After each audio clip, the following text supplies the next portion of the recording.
You know you're a black you put fingerprints on charcoal.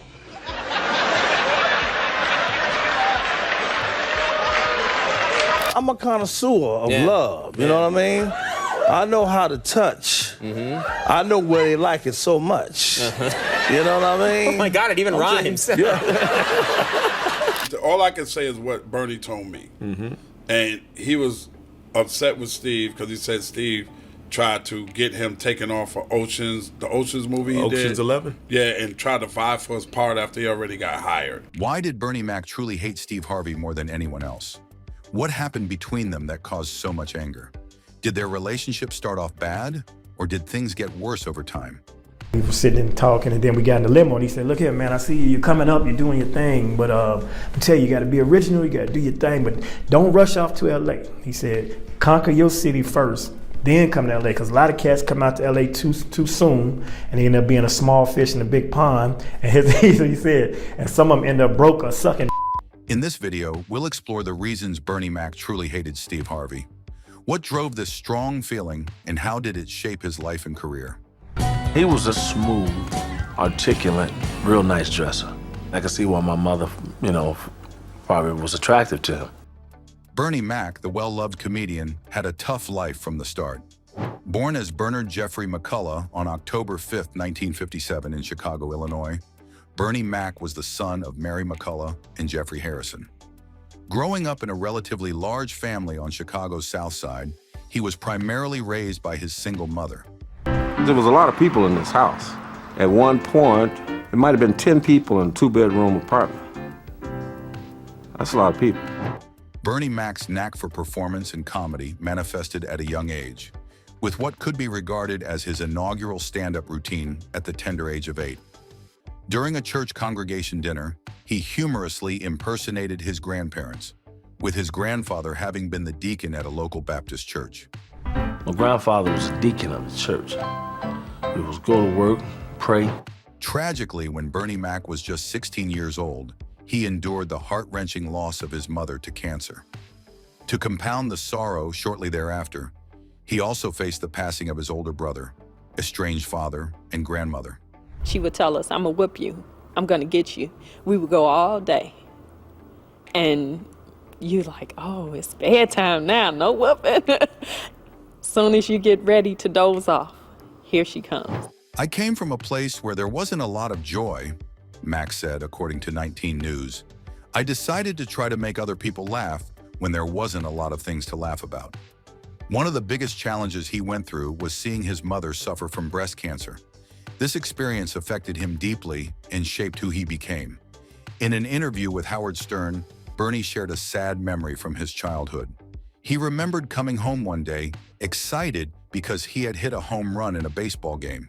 But when he walked into the house, he saw his mother, and something seemed very wrong. She wasn't fully covered, and he noticed a big scar on her chest. She had a mastectomy, which is a surgery to remove a breast due to cancer. Bernie was shocked and scared because he realized that his mother was really sick. Bernie's mother tried to protect him from the truth. She asked him to close the door and not ask questions, but Bernie was just a child, and this was confusing and painful for him. He went to his grandmother for answers, but even she told him to talk to his mother. His mother still wouldn't discuss her illness with him, and this left young Bernie feeling lost and afraid. Before she passed away, Bernie's mother wanted to make sure he would be okay. She wrote a 10-page letter to his aunt, explaining her death and leaving instructions on how to care for Bernie. In the letter, she shared her belief that Bernie would find the strength to get through life, even without her. Bernie Mac didn't let his tough circumstances stop him from focusing on comedy. He would perform his jokes anywhere he could, even in the Chicago subway. Bernie loved making people laugh and would entertain strangers for spare change, showing just how dedicated he was to his craft. I tell you why Andy Griffith is my favorite, because he was so secure. I love secure. Before becoming famous in Hollywood, Bernie Mac faced a tough journey filled with hard work and sacrifices. He was a family man who did everything he could to support his loved ones while chasing his dream of making people laugh. Bernie took on all kinds of odd jobs to make ends meet, from cleaning as a janitor to cooking and even moving furniture. All of this helped him survive financially while he worked toward his ultimate goal of becoming a successful comedian. Little did he know, his journey to success would come with a lot of challenges. You know you're a black you put fingerprints on charcoal.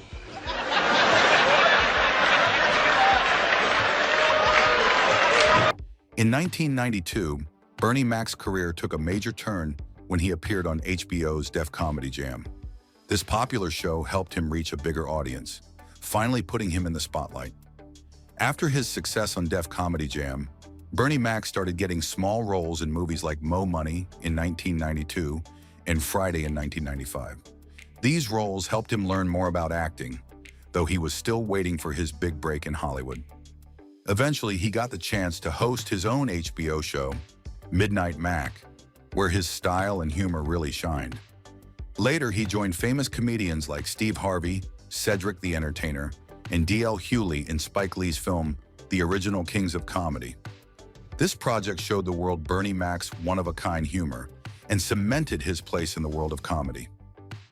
You all in for a treat. I got this lovely young lady coming up. She's no bigger than a minute. We got $1 million voice. You're gonna be entertained tonight. She's from Memphis, Tennessee, but she lives here. Please give a warm applause for one of my favorite Melvia Chick Rogers. All I can say is what Bernie told me. And he was upset with Steve because he said Steve tried to get him taken off for the Oceans movie he did. Ocean's 11? Yeah, and tried to vie for his part after he already got hired. If you were around in the early 2000s, you probably remember the Original Kings of Comedy tour. This comedy tour was legendary. 4 comedians, Steve Harvey, D.L. Hewley, Cedric the Entertainer, and Bernie Mac, hit the road, making people laugh all over America. In a 2018 interview with Vlad TV, comedian D.L. Hewley opened up about the drama that stopped the second Kings of Comedy tour from happening. Fans were hoping for a sequel to the popular comedy tour, but things didn't go as planned. Because the word is a noun. It describes a person, place, or thing. Hewley revealed that a big reason for the cancellation was a feud between 2 of the stars, Bernie Mac and Steve Harvey. According to Hewley, they didn't see eye to eye, and that tension got in the way of working together. I remember I was at the golf course and we were getting ready to put it together and everybody was all excited. And Hewley remembered being on a golf course where they talked about bringing the tour back, but just a day later, it all fell apart. Bernie's decision to walk away put an end to their plans. Hewley said that part of the problem was that the networks were giving Steve Harvey a lot more attention than Bernie Mac.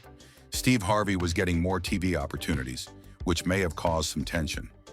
Later, Bernie started getting more recognition for his talent. Once he was getting the respect he deserved, he decided to go his own way. you remember how the Lakers had Chris Paul for a second, and then the next day they didn't? That's how it was. Like we was together, we were all excited, and the next day it didn't happen. Each comedian had his own style. Steve Harvey, known as the smooth talker, liked to pick on audience members in the front row, often joking about their clothes, hair, or jobs. This playful roasting made him stand out and kept the crowd laughing. Bernie Mac had a very different style, though. His comedy was harder and often got into some of the tough realities of life. Rumors say Steve Harvey may have felt a bit jealous of Bernie Mac's style. This little tension is said to have sparked a rivalry between the two. Meanwhile, Cedric the Entertainer seems to have confirmed Hewley's claims. Of course, that was definitely a contributing circumstance, but I also think that it had a lot to do with the promoter on the thing, because he got a bigger head than all of us. Right. So the dude that put us all together started to really think it was about him, Cedric, who was a part of the tour along with D.L. Hewley, Steve Harvey, and Bernie Mac, confirmed that the two comedians did not see eye to eye. Yeah. I mean, they were the kind of guys that they both alpha males. They just saw it different, you know what I'm saying? But at the end of the day, they was able to get through it, he said while on Shannon Sharp's podcast, Club Shay Shay. Cedric added that because of the feud, it had prevented them from doing another tour. I think, of course, that was, definitely a contributing circumstance. But I also think that it had a lot to do with the promoter on the thing because he got a bigger head than all of us. The dude that put us all together started to really think was about him. So it started to be that. So it was a lot of those kinds of elements. Yeah. I mean, you know, they were the kind of guys that they both alpha males, you know, like they both, you know, they just saw it different, you know. Right. Another person who confirmed that Bernie and Steve weren't on good terms is Ed Lover. The legendary DJ dropped a new episode of his Come On Son podcast on January 5th, where he backed up Williams' story that the comedian shared on the latest episode of the Club Shay Shay podcast. All I can say is what Bernie told me. And he was upset with Steve because he said Steve tried to get him taken off of the Oceans movie he did. Oceans 11? Yeah, and tried to vie for his part after he already got hired. He goes on to say that he was supposed to be one of the kings of comedy, that they approached him after Bernie passed, he said in the episode. But he didn't want to go on the Kings of Comedy tour because of Steve Harvey's treatment of Bernie Mac. He has a lot of respect for Bernie Mac. After explaining that he'd been a friend of Bernie Mac's until the day he died, Ed Lover continued, "The stuff that Cat Williams said about Steve Harvey calling to try to get Bernie's role on Ocean's 11 and that kind of stuff, Bernie told me out of his own mouth. I believe Bernie Mac when he said Steve Harvey hated on him," he concluded. In 2003, Mac had an interview with GQ magazine where he accused Harvey of being jealous of him and trying to sabotage him for certain movie roles. Steve would go on to address Mac's claims in a 2010 interview and revealed that he was hurt by Mac's words. Well, fans didn't think Steve was coming clean, and many of them didn't hide how they felt. One person wrote, "I never liked Steve Harvey. People always addressed how much of a raccoon he's always been, which is a fact, but he also had a superiority complex over other black comedians that he worked with, including Bernie and Cedric. Too quiet as it's kept." Another individual who also has the same thoughts about Steve's true personality said, "Y'all ever heard of the Boule? Steve down LOL, you know he's slime. The real reason they killed Bernie is on the net. Well, a reason other than the official story. Gotta dig deep to find it though. We'll never truly know though. Long live Bernie though." Who you with? The story behind the Bernie Mac show was full of ups and downs, especially when it came to creative differences with the network. Bernie Mac always had a clear vision for the show. He wanted it to reflect the humor and authenticity of his stand-up routines. However, network executives at Fox sometimes had different ideas about what they wanted the show to look like, leading to clashes about the show's direction and tone. What I'm saying is, I can pimp this ride. Yeah, pimp it. Pimp it out. Larry Wilmore, who created the show, knew Bernie Mac was the perfect fit. Larry had been impressed by Bernie's performance in the original Kings of Comedy, where Bernie did a memorable bit about caring for his sister's kids. This story idea inspired Larry, and he knew it would make a good foundation for a show. Larry thought if they focused on Bernie's character taking care of his sister's kids, it would bring heart and humor to the story. He felt that the emotional side of this setup would help audiences connect with Bernie on a deeper level. I thought you had to go home. Don't you worry about that. You focus on your A-. When the Bernie Mac show first aired on Fox in November 2001, it quickly gained attention. Viewers loved the way Bernie broke the fourth wall, speaking directly to the audience, as if he were letting them in on his private thoughts. This unique style helped make the show popular. The show's first season averaged 9.5 million viewers, a strong start. It even won an Emmy for writing and a Peabody Award, which celebrates excellence in storytelling. But despite these successes, Fox still didn't seem fully satisfied with the show. In its second season, the Bernie Mac show was put in a challenging time slot, directly competing with ABC's popular sitcom, My Wife and Kids, which starred Damon Wayans. Though Bernie's show had good ratings, My Wife and Kids often had even more viewers. Dogs' mouths are cleaner than human mouths. Yeah, let me lick my and kiss you. This head-to-head competition created pressure, and the Bernie Mac show often struggled to pull in as many viewers as My Wife and Kids, though it still had a loyal fan base and improved its ratings in its second season. Bernie was so raw in the clubs. If you were a watered-down version of Bernie on TV, it just wasn't going to work because people didn't want to see that. In an interview, He remembered that after they won the Emmy, a Fox executive even said, "Well, I guess now we can't fire him." Max had disagreements with network executives over the show's content and direction.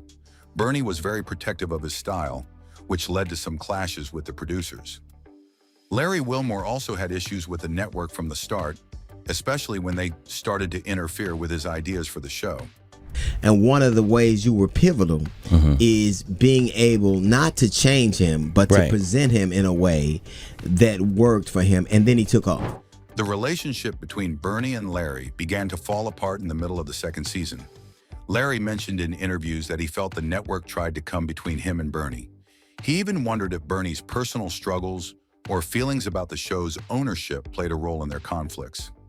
Larry thought Bernie may have felt that his own ideas were being taken away. Larry was eventually fired from the show in the middle of the second season. Fox executives felt the show wasn't getting enough laughs, and they often gave Larry notes on how to change things. One major disagreement happened when Bernie's character spanked Jordan, his nephew, in the drugstore in the very first episode. Larry ignored the network's complaint, saying that in black families, spanking kids is common. This comment did not sit well with the executives, and it was one of many disagreements. After Larry left, Fox changed the show's time slot, which helped it get more viewers. The Bernie Mac show would last for another 3 years on Fox, but the ratings would continue to decline due to the constant shuffling of the show's time slot. First, it was on Wednesdays, and they moved the show to Sundays, then Mondays, and back to Wednesdays before finally settling on Fridays. Fans found it hard to keep up. The final season of the show averaged 3.6 million viewers. Despite the show's low ratings, the show won 3 consecutive NASP Image Awards for Outstanding Comedy Series. Bernie himself would take home 4 straight NAACP Awards for Outstanding Actor in a Comedy Series. The series aired its final episode on April 14th, 2006. See, that's what the motherfuckers think. Y'all doing good. Motherfucker, I ain't got no goddamn money. The fame come before the motherfucking fortune. I'm still these suits, I got to take back. Bernie Mac wasn't your typical Hollywood comedian. He wasn't afraid to share his thoughts about the entertainment industry. Throughout his career, he spoke up about how hard it was for black comedians to get fair opportunities in Hollywood. Bernie believed the industry often ignored black talent or used it without giving it the same level of respect or recognition as it gave to others. For him, this was not just unfair, but deeply frustrating. Bernie was also very open about feeling underappreciated. While other comedians rose quickly to fame and fortune, Bernie had to work extra hard to get to the same level. And even then, he felt Hollywood didn't fully understand or value him. He often said things that ruffled feathers, but he didn't care. He felt it was important to tell the truth. He wanted to warn young comedians about the traps of Hollywood, about how fame could be dangerous and damaging if you weren't careful. We were sitting and talking, and then we got in the limo, and he said, "Look here, man, I see you're coming up, you're doing your thing, but I tell you got to be original, you got to do your thing, but don't rush off to LA." He said, "Conquer your city first, then come to LA," because a lot of cats come out to LA too soon, and they end up being a small fish in a big pond, and he said, and some of them end up broke or sucking. Long before he became a big star, Bernie Mac was already warning young comedians about the dark side of fame. He told them Hollywood wasn't all glamour. Behind the glitzy surface, he saw many hidden problems. Bernie often pointed out the pressures put on entertainers, especially black entertainers, to act in certain ways or to follow industry trends, even when those trends felt wrong. Bernie called Hollywood's need to control people twisted. He didn't like the way actors and comedians were sometimes treated like puppets on strings, forced to follow the rules or be left out. One of the things Bernie was vocal about was the f**k-up culture in Hollywood. In a well-known interview, he talked about how entertainers were often expected to flatter powerful people or to act like they agreed with everything, even if they didn't. Bernie hated this attitude. He believed people should stand by their values instead of pretending to be something they're not, just to fit in. They came to me. I was supposed to be the 4th king. I got the offer. Then what happened? But I turned it down. Why? Because you on Bernie. Cat Williams, another comedian and close friend of Bernie Mac, has often talked about Bernie's warnings. According to Cat, Bernie wasn't a fan of Hollywood's secretive gatherings and exclusive parties. He didn't like how these parties often felt strange, even manipulative, and how some entertainers would leave feeling uncomfortable about what they had done or seen. Bernie believed these parties were part of Hollywood's way of controlling and confusing people, making them question their values. And I know the truth. You think I'm gonna let you on Bernie and then come get me? I'm the next king?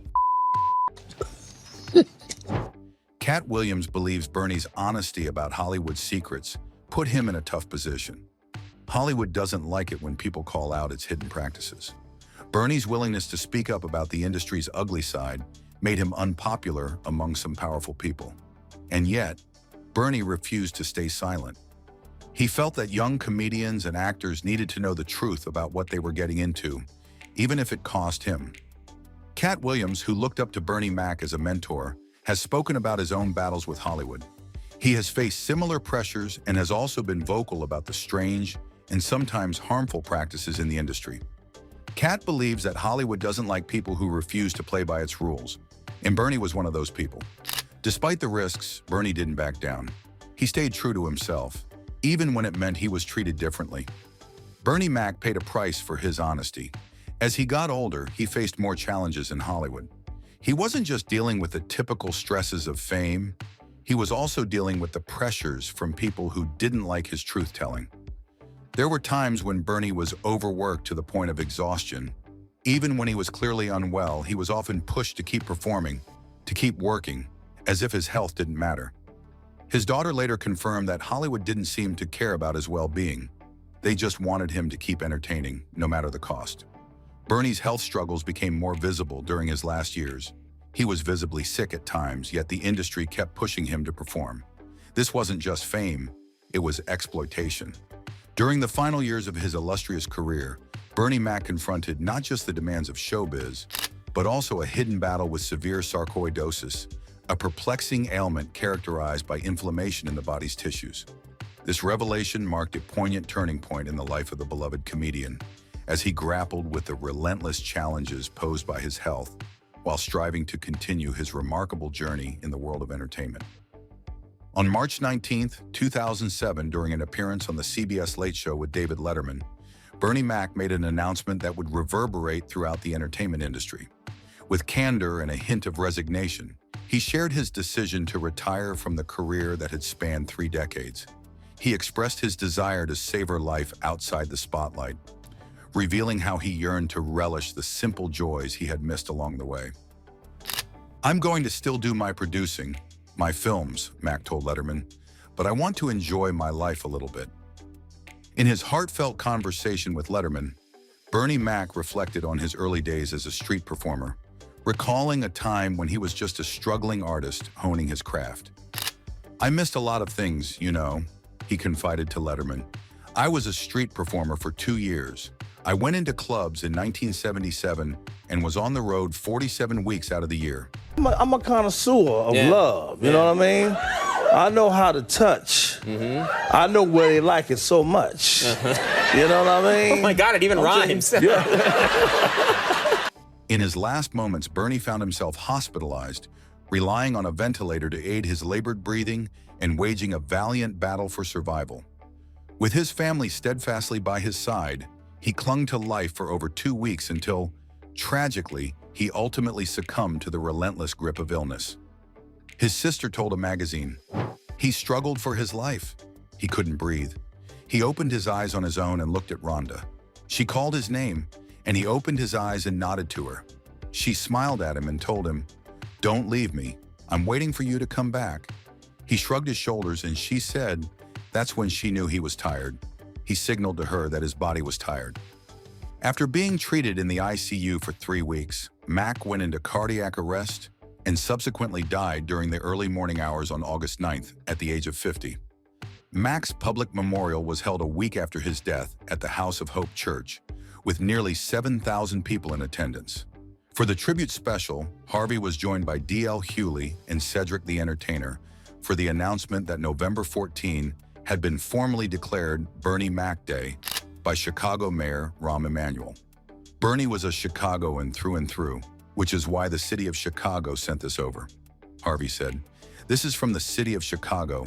It's actually a proclamation that says, In recognition of Bernie's remarkable life and legacy, Chicago Mayor Rahm Emanuel has proclaimed today, November, 14 Bernie Mac Day in Chicago. Mike Epps, who joined the tribute via satellite, also announced that Mac's Chicago alma mater would be renaming its auditorium in his honor.